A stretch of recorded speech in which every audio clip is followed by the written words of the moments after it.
Our big focus is on the hostage crisis in Sydney. We're getting you live coverage from the ground, updates from police chiefs of NSW on operations, statements from the Australian Prime Minister and reactions from locals on the ground who've actually who've been to that cafe and are regulars. A police operation is in downtown Sydney for the hostage crisis. Latest videos show police with weapons drawn surrounding the Lindt Cafe in Sydney's Martin Place.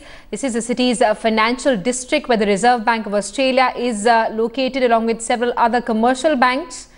The area is also close to the New South Wales State Parliament. There is no official confirmation about the number of hostages being held in the cafe, but the number is believed to be around 50, according to the cafe owners. There is also no confirmation about what kind of organization or individuals that the police is dealing with. The police chief, when he addressed a media conference a short while back, said that he is not sure what that black flag with Arabic text means. These are pictures that we're getting you from Sydney. Lots of people have gathered there. The police has barricaded the entire area. Roads to the business district have been cut off. The airspace over Sydney has been sealed. There's massive security on the ground. Remember, we've been speaking to officials who work in the Indian consulate, also in the Sri Lankan consulate, and they say this is a free zone. Even though this is a high-profile area, there's not too much police deployment. This is an incident which has actually which has come as a major surprise for everyone. This is a place which is frequented by tourists. These are pictures that we're getting you off the cafe. People believed to be hostages holding up that black flag with Arabic text written in white. When questioned about the flag and whether a terror angle is being probed by the police at this stage, the chief of the New South Wales Police said that they are not exactly sure what they're dealing with and their experts are examining footage from the ground. This is a statement that's coming in from the cafe. It says, I would like to thank everyone for support over the current situation. The Lindt Cafe in Central Australia in Central Sydney is extremely popular. In fact, we spoke to a few locals on the ground who said that they visit this cafe every morning. Of course, Christmas is barely 9 days away. It's holiday season. Lots of people going there for their holiday shopping, picking up chocolates and cakes early in the morning. The hostage crisis began at about 9 a.m. Australia time. It's almost about 1:30 in the afternoon there. The crisis has been going on for close to 4 hours. The police chief also said that they haven't been able to establish any direct contact with the gunmen as yet. Let's get a word from Rohit Revo of IndianHerald.com, who's with us on the phone line. Rohit, any updates on the ground? As far as investigations go, has any contact been made with the armed gunmen? Unfortunately, we are at the same state where we were in the morning when this whole thing unfolded at around 9:45 a.m. this time.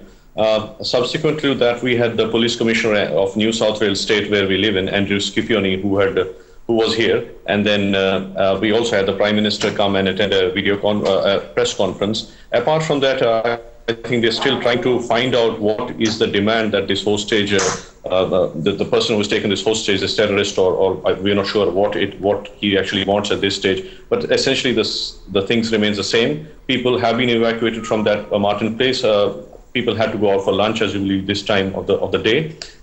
They have been asked to leave, so it's still in a lockdown state, still no resolution. It's an impasse at the moment. Rohit, hi, this is Smita here in the studio. Are there signs of increasing worry now, given the fact that there's still no contact really with the armed offenders? Because clearly, if there's no negotiation happening at the moment. Yeah, I believe there have been some rumors that in the afternoon, this hostage taker or slash terrorist, he had tried to get in touch with a radio station and demanded that he speak to the Prime Minister Tony Abbott, and that radio jockey, he had some conversation with him, but it was taken offline. Other than that, we are not sure at this time what is really happening. The police is trying to find out the motives for this attack at the moment. Rohit, it's basically the same situation. Rohit, we also saw some reports that suggested that some Muslim organizations apparently have come forward and they have told the New South Wales Police that they're willing to mediate. Is there any update on that? Is that a possible option that the police is exploring at the moment? Because we are living in a multicultural society, there are some groups, multicultural ethnic groups who belong to a particular state or a particular religion. In these situations, the police always tries to get them in the foreground so that they try to get more information about this person who's inside. At this situation, given really where we are, and I believe they will have absolutely no luck in doing this, though police is trying to get them on board. Also, Rohit, can you give us a sense, because I've been to Australia and I know Sydney is one of the, it's a cosmopolitan city, it's a cultural melting pot.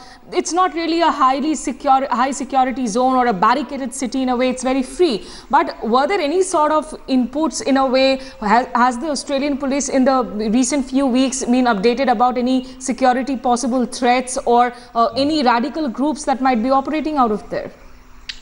Yeah, look, after the situation in Syria, especially the ISIS war over there have been many youths from Australia who have gone and off-boarded to that state. They have gone in flights and their families are crying here. After that, there was a heightened state of alert declared in Australia by the Prime Minister.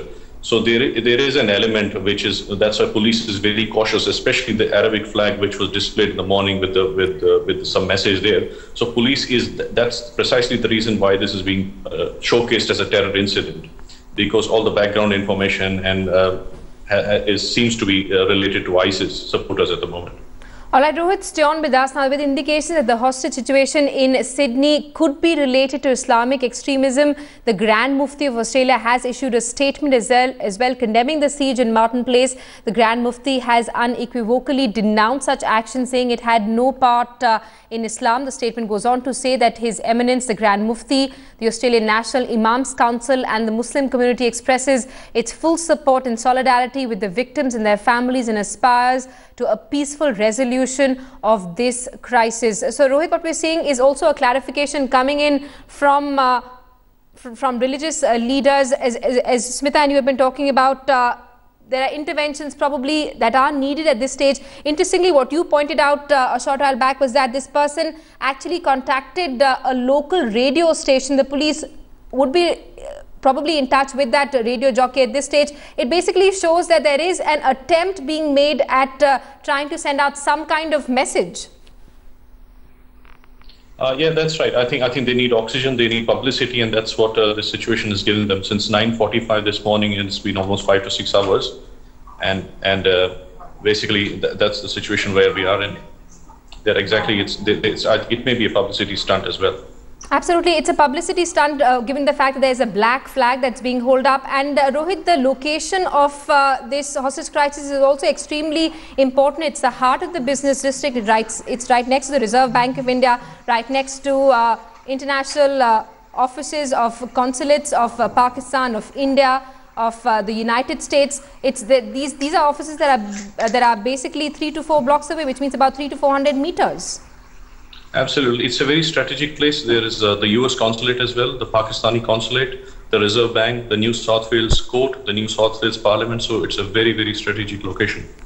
All right, so the Reserve Bank of Australia is right next door. And Rohit, if you could also take us through the kind of area this is, as Smita was pointing out, this is not a city which has a lot of security installations. For example, if you come to Delhi, you go to VVIP areas, there's high security, there are barricades that are put up. But this is a place which is considered to be a sort of a free zone. We also spoke to the Indian Consul General, who said that there's not too much security presence. And this is an entire area which is frequented by a lot of tourists from across the world. Absolutely. I mean, Sydney is a free place and you don't see the sense of security which you would see in India in a republic, outside Parliament House, or it's a very free place. And this is something which is an aberration. This is the first time it has happened. People are in a state of shock. We don't witness such incidents. This is perhaps the first time, very saddening to see.